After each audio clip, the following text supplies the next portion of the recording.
오늘 주시는 하나님의 말씀 고린도전서 15장 8절에서 11절까지 교독하시겠습니다. 맨 나중에 만삭되지 못하여 난 자 같은 내게도 보이셨느니라.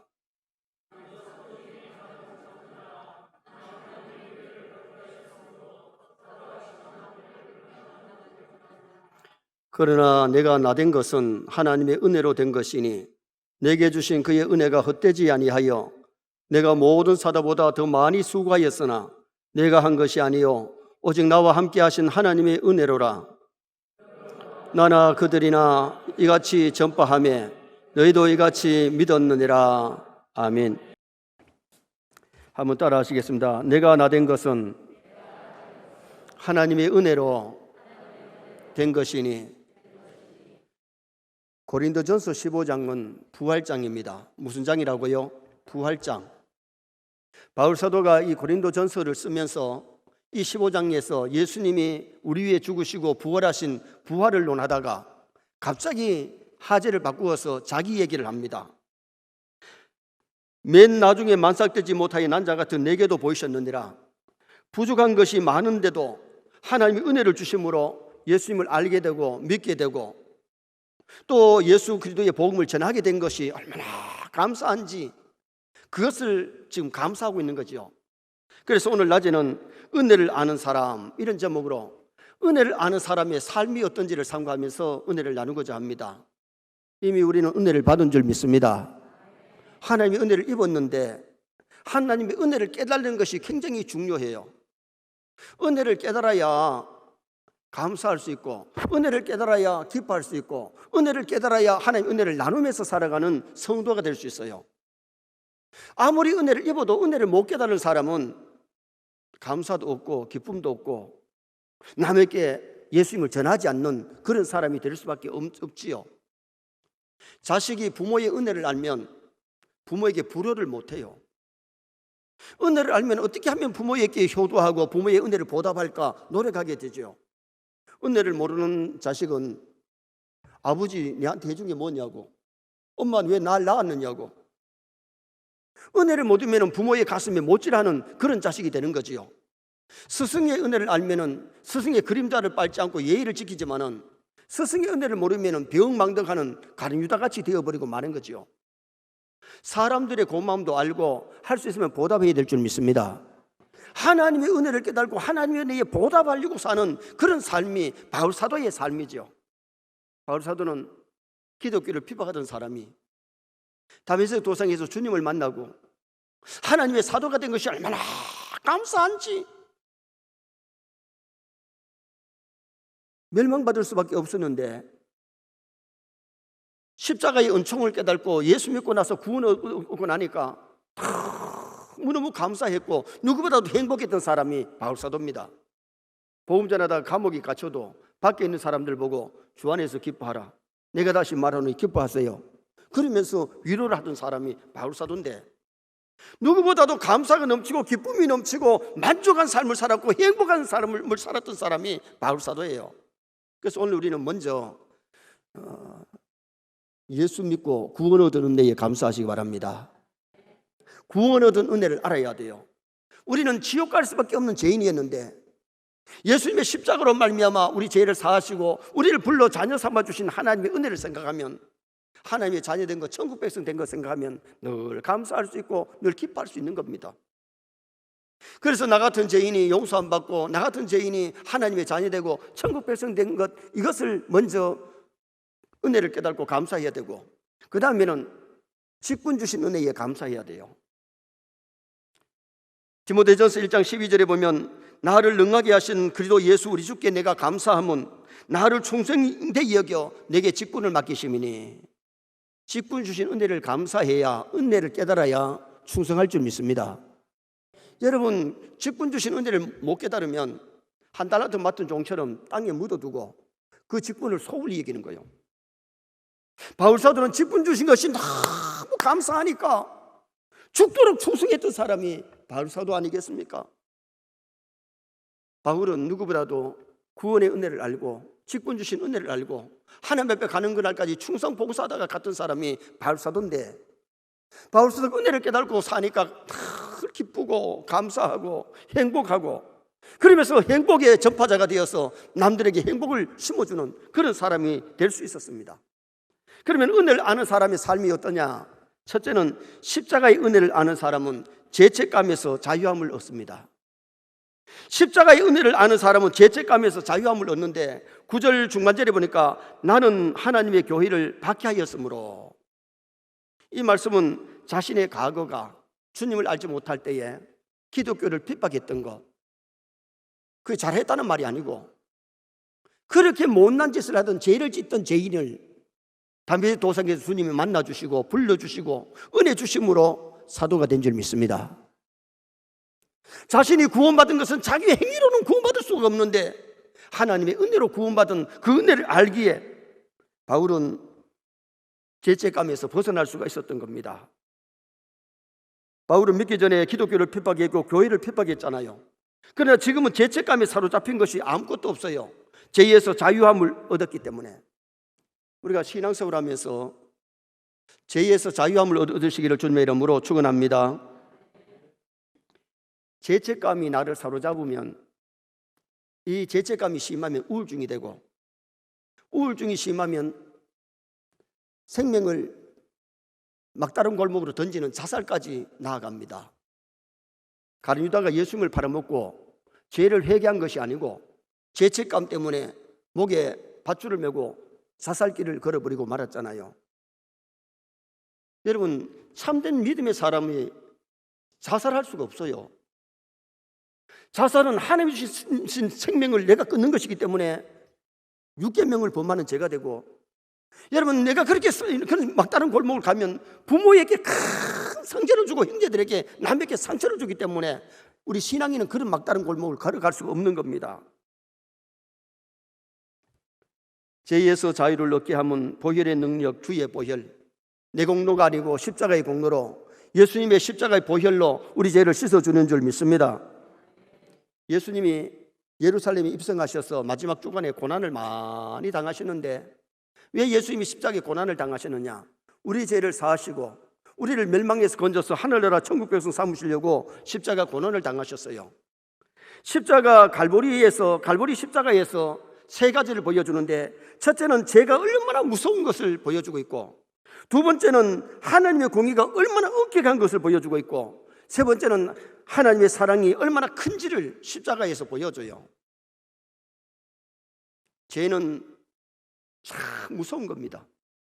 위아들 하나님의 아들이 십자가에 달릴 만큼 하나님의 공의가 얼마나 엄격한 것을 보여줍니다. 그리고 하나님의 사랑이 독생자를 십자가에 못 박기까지 우리를 사랑해 주신 그 큰 사랑을 우리에게 보여주는 거지요. 교회를 다녀도 사죄의 기쁨이 없으면 죄책감에 사로잡힐 수밖에 없어요. 죄책감에 사로잡히면 감사가 없고 기쁨이 없고 충성을 할 수가 없는 겁니다. 하나님의 은혜는 조건도 한계도 없습니다. 진정으로 회개하면 용서받습니다. 어떤 죄를 지었든지 참으로 믿고 회개하면 하나님이 사해 주시고 용서해 주시는 하나님이세요.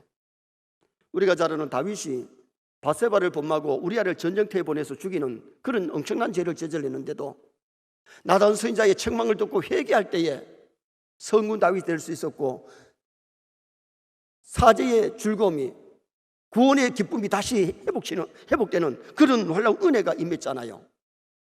철로역정에 보면 크리스찬이 천국 길을 갈 때에 한 짐 쥐고 떠납니다. 갈수록 짐이 더 커집니다.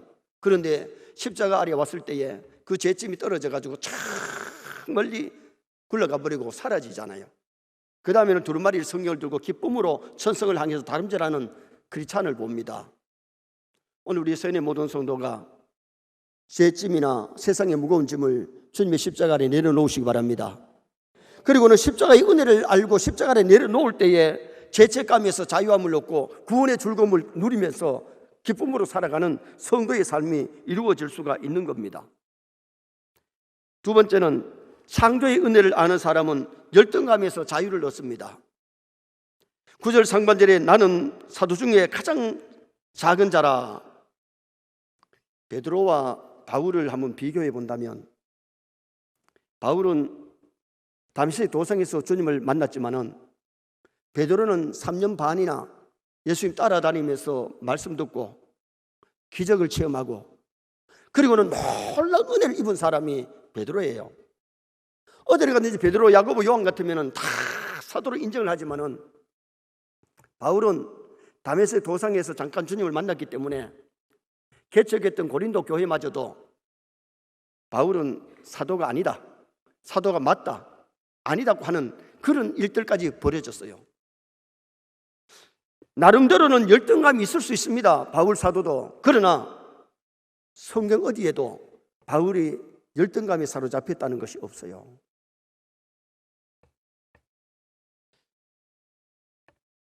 본문의 바울은 자신을 사도 중에 지극히 작은 자임에도 불구하고 부활의 주님이 자기를 만나주시고 직분 주신 것이 감사하니까 열등감에 사로잡히질 않았다는 겁니다.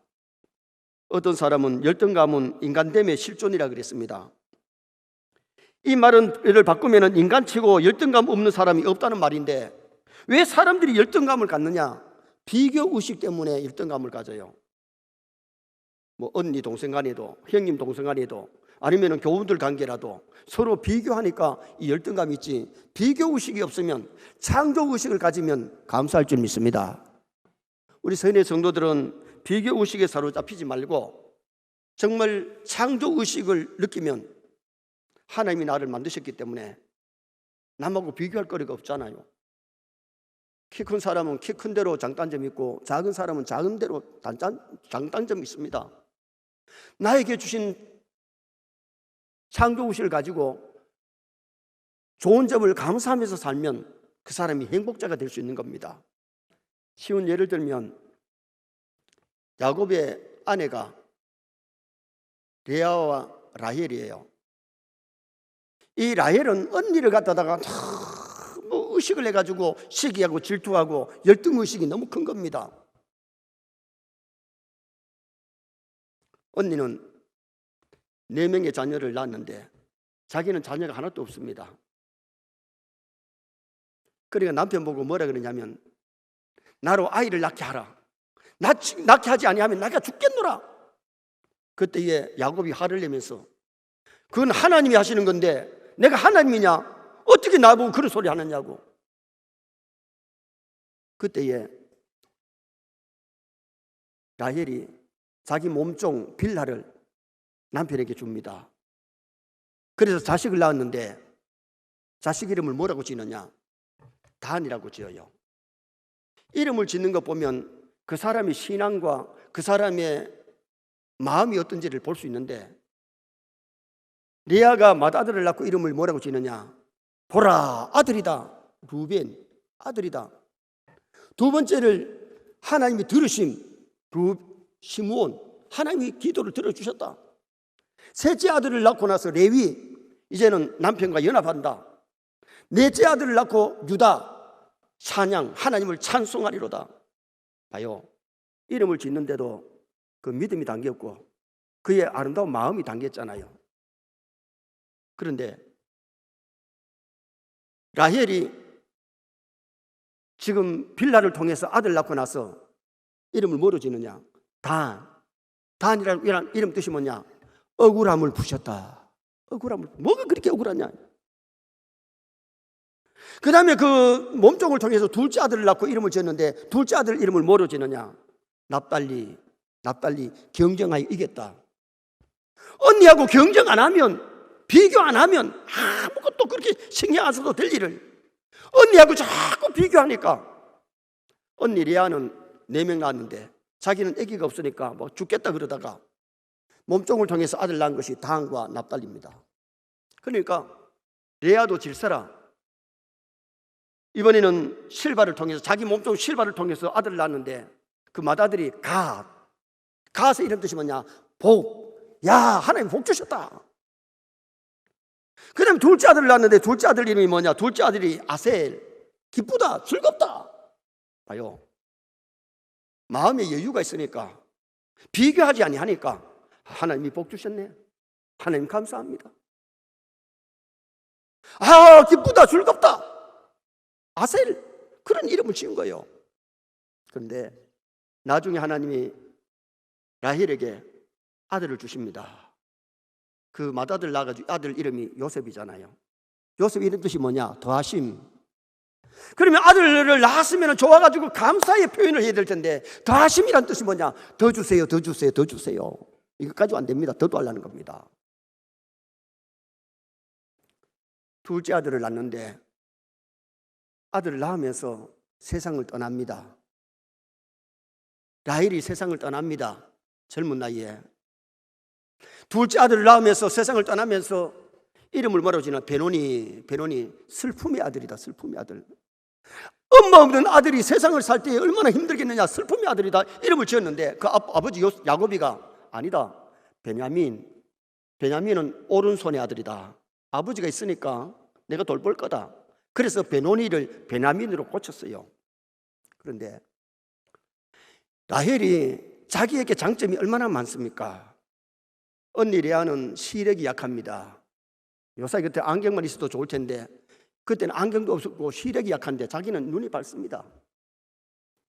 야곱이가 라헬을 먼저 사랑하는 이유가 뭐냐? 언니보다가 동생이 더 예쁘고 잘생겼기 때문에 동생을 사랑한 겁니다. 예쁘지, 시력이 좋지. 또 봐요, 언니보다는 동생이 더 젊잖아요. 자기에게 장점들이 참 많은데도.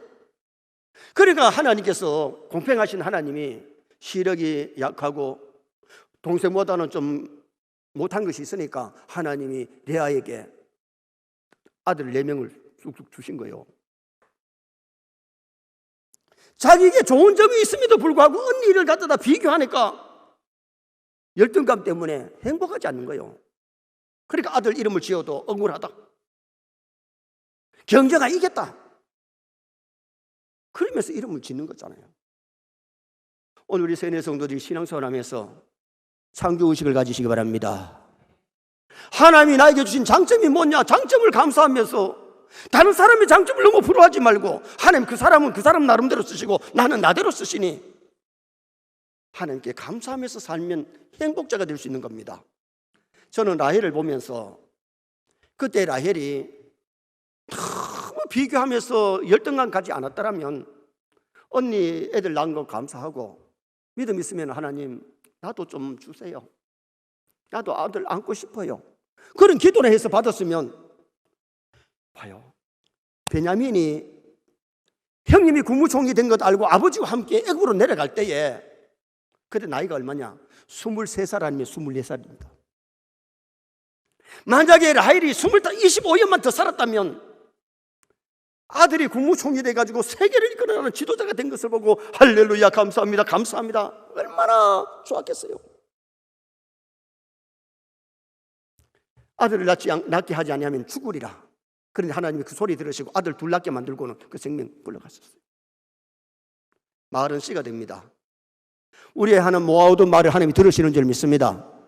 그래서 우리는 말할 때에, 행동할 때에 하나님이 보고 계시고 듣고 계시기 때문에 하나님 앞에서 하는 것이 참 중요한데, 라헬은 자기에게 장점이 참 많았음에도 불구하고 언니하고 비교하면서 열등의식에 빠져가지고 그렇게 살다 보니까 자식 아이들 이름도 그렇게 아름답지를 못했고 그의 삶이 행복하지를 못했다. 그래서 오늘 우리가 하나님의 은혜를 알고 창조의 은혜를 아는 사람은 열등감에 빠지지 않는다는 거죠. 하나님이 나를 이렇게 지으셨다. 여러분, 키 크면 키 큰 대로 좋은 점이 있고 단점도 있습니다. 작으면 작은 대로 장점이 있고 단점이 있습니다. 하나님은 똑같은 사람 아무도 없습니다. 다 다르게 지으셨습니다. 그래서 에베소서 2장 10절에 우리는 그가 만드신 바라, 하나님이 만드신 바라, 이 만들었다는 이 창조의식을 가져야 된다. 영어 성경에는 뭐라 그러냐? 우리는 하나님의 걸작품이다. 걸작품. 하나님이 나를 걸작품으로 만들었기 때문에, 여러분 상품 의식을 가지면 서로 비교하지만은, 그러나 오늘 우리가 이 세상 살아갈 때 작품 의식을 가지면 작품은 하나밖에 보이는 겁니다. A는 A 나름대로, B는 B 나름대로 작품이기 때문에, 창조물이기 때문에 오늘부터 창조의식 가지시기 바랍니다. 남하고 너무 비교하지 마시기 바랍니다. 비교하면 라헬처럼 되는 겁니다. 좋은 점을 가지고도 기뻐할 수가 없고 감사할 수가 없지만은 창조의식을 가질 때는 여유가 있습니다. 하나님이 나를 걸작품으로 만들었기 때문에 거기에 감사가 있고 하나님이 주어진 환경 속에서 하나님 앞에 영광을 돌릴 수 있는 성도 될 수 있는 겁니다. 마지막 세 번째는 하나님의 사랑의 은혜를 아는 사람은 충성하며 살아갑니다. 10절 하반절에 내가 모든 사람보다 더 많이 수고하였으나 내가 한 것이 아니요 오직 나와 함께 하신 하나님의 은혜로라. 하나님의 은혜, 사랑을 깨달으면 감사하지요. 자기를 나타내지 않지요. 겸손하게 하나님께 영광을 돌릴 수 있는 겁니다. 은혜를 아는 사람은 몸을 아끼지 않고 몸 바쳐 충성할 수가 있는 겁니다. 우리 목회자들 만나면 목회자들이 저보고 그런 얘기 합니다. 목사님, 몸 생각하면서 좀 서슬하세요. 그런데 여러분, 우리가 하나님 은혜가 임하면 주의 일을 슬슬 못합니다. 왜? 일하고 싶은데 어떻게 슬슬합니까? 여러분, 정말 하나님 은혜가 임하면 주의 일 하고 싶어 하는 줄 믿습니다. 은혜가 충만하면요, 하나님 은혜가 임하면요, 예배도 즐겁고 충성 봉사도 즐겁고 직장에 나가서 일하는 것도 즐겁게 일할 수 있는 겁니다. 은혜가 떨어지니까 일하기도 싫고 주의 일하기도 싫고 예배도 게을리하지. 은혜를 아는 사람은 하나님 은혜에 감사해서 예배하고 하나님을 섬길 수 있게 되는 거죠. 제가 우리 교회 개척할 때가 36살, 집의 나이로 7살인데 그때에 주일날이 되면 새벽에 무거동에서 신정동 가서 태워와서 새벽기도 인도하고 태워다 주고 오고, 아침 먹고 주일 학생들 태워와서 태워다 주고 어른들 태워오고, 그 다음에는 예배 마치고 태워다 주고 와서 오후에 또 주일 학생들 가서 태워와서 태워다 주고 왔다가 저녁에 가서 또 작년부 태워가지고 와서 태워다 주고 오니까 하루에 신정동에서 무거동에서 신정동까지 9번을 차를 몰고 갔다 왔다 했어요. 그러면서 설교는 새벽 설교, 낮 설교, 저녁 설교, 또 주일학교 오전 오후 설교 5번 하면서 했어요. 그런데도 그렇게 즐거웠어요. 대신방을 하루에 몇 가정 했느냐? 14가정, 15가정을 대신방을 하는데 가서 찬송하고 말씀 전하고 기도하고 그러면서 15, 14집을 다니니까 따라다니는 대원들이 아이고 목사님 피곤합니다 그러는데 저는요 피곤을 몰랐어요. 왜? 즐겁게 하니까. 이건 자랑이 아닙니다. 오늘 우리 세뇌 성도들도 은혜 받고 마음껏 예배하고 마음껏 헌신할 수 있기를 주님의 이름으로 축원합니다. 정말 충성하는 것, 오늘 여기 본문에 보니까 바울은 하나님의 은혜가 강하게 나타났기 때문에 자기 자랑하지 아니하고 하나님의 은혜라고 고백합니다. 자기가 자기 된 것이 하나님의 은혜고 복음 전하게 된 것이 그렇게 즐거워서 하나님의 일을 하기 때문에 하나님의 사랑을 노래할 수 있었던 거죠.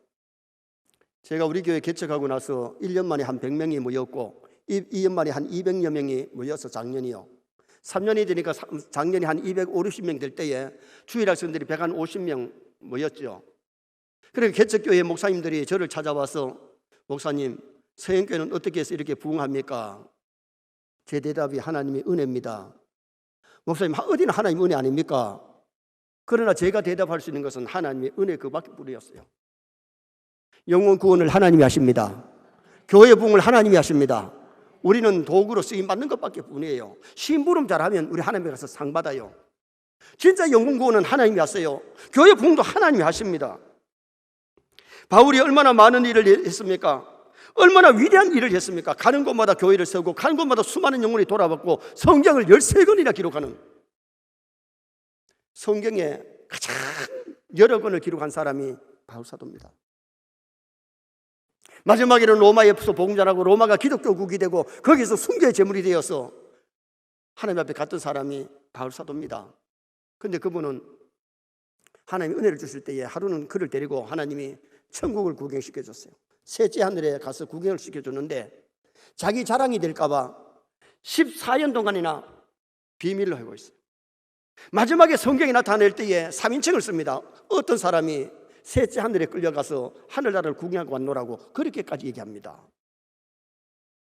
겸손히 하나님의 영광을 높이며 정말 하나님의 일을 했던 사람, 멋있게 하나님 일을 했던 사람이 바울 사도입니다. 진짜 하나님의 은혜와 사랑을 깨달으면 우리도 충성하게 될 줄 믿습니다. 주일 하고 싶어서 하는 겁니다. 주일학교 교사가 일하고 싶고 찬양대를 하고 싶고 교회 와서 일하는 것이 즐거워서 일하는 아름다운 일꾼이 될 수가 있는 거죠. 영국의 어느 황제가 기업 예배당을 짓는데 자기가 영국의 황제가 된 것이 감사해서 예배당을 지어서 헌당하려고 하는데 꿈에 2번이나 하늘에 천사가 내려오더니만은 머릿돌에다가 어느 황제 기업 예배당이라고 하는 걸 이름을 지우고 어느 할아버지 이름을 자꾸 적는 거예요. 그 이름을 조사해봐라 그랬더니 교회 가까이 있는 할아버지 이름인데 그 할아버지를 불러놓고 당신이 무엇을 했기에 천사가 내려와서 당신의 이름을 자꾸 기록하느냐고. 황제여, 내가 한 일이라고는 아무것도 한 것도 없습니다. 말들이 건축물을 싣고 와가지고 기다릴 때에 그 말들에게 물을 주고 말들에게 집을 준 것 그밖에 뿐입니다. 그런데 하나님은 황제가 자기를 기염하기 위해서 자기를 나타내기 위해서 기염 예배당 찍은 것보다가 이름 없이 그 말에게 물을 주고 말에게 집을 줬던 그 사람의 이름을 거기다가 기록하더라는 거죠. 오늘 우리가 주일할 때에 내 얼굴 나타내고 내 이름 나타내기 위해서가 아니고 정말 나를 사랑해 주셔서 자녀 삼아주시고 천국에서 삼아주신 하나님의 은혜가 감사해서 헌신할 수 있기를 주님의 이름으로 축원합니다. 옛날 평안도 정주에 시각장애인임에서 박수무당인 박사겸이라고 하는 분이 있었습니다. 그런 굿을 너무 잘하기 때문에 첩까지 두고 굿을 했어요. 하루는 굿을 하는데 선교사가 와서 굿구경을 합니다. 아무리 용을 쓰고 점을 치려고 해도 귀신이 역사를 안 하니까 점을 칠 수가 없죠. 땀을 펄펄 흘리는데 선교사가 한마디를 하고 가는데 자식을 망하게 하는 무당짓을 그만하고 예수 믿고 천당 가세요. 서투른 한국말로 그 말을 던져줬어요. 자식 망하게 하는 무당 일을 그만하고 예수 믿고 천당 가세요 하고 가버리는데 선교사가 가버리니까 이제 귀신이 역사해가지고 점을 쳤어요. 그런데 그의 머릿속에 임박힌 것이 뭐냐?